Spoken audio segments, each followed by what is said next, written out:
Kompas Petang berlanjut dengan topik lainnya, Saudara. Koalisi Masyarakat Sipil Anti Korupsi mendesak Kapolri turun tangan untuk kepastian proses hukum terhadap mantan Ketua KPK Firly Bahuri.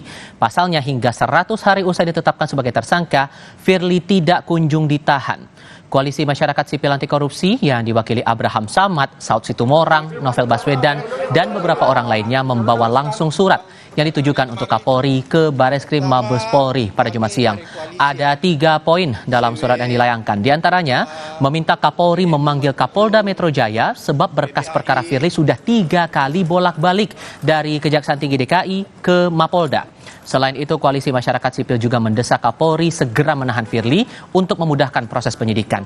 Kapolri pun diminta memastikan proses hukum Firly bebas dari konflik kepentingan.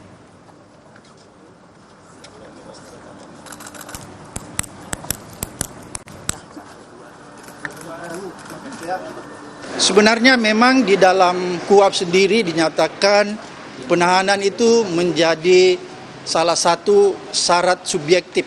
Maka sangat pantas dan sangat layak kasus Firly Bahuri yang ditetapkan sebagai tersangka melakukan tindak pidana pemerasan itu segera dilakukan penahanan.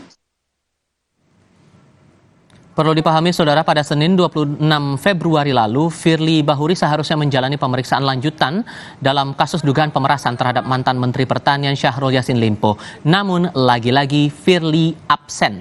Sejak ditetapkan Firly sebagai tersangka pada November 2023 lalu, ia sudah 2 kali mengajukan gugatan pra-peradilan terkait sah tidaknya penetapan tersangka dirinya. Namun, gugatan pertamanya ditolak Pengadilan Negeri Jakarta Selatan.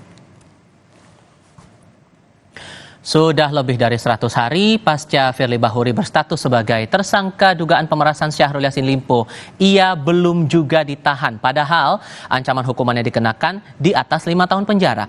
Apa yang menahan polisi menahan Firly? Kami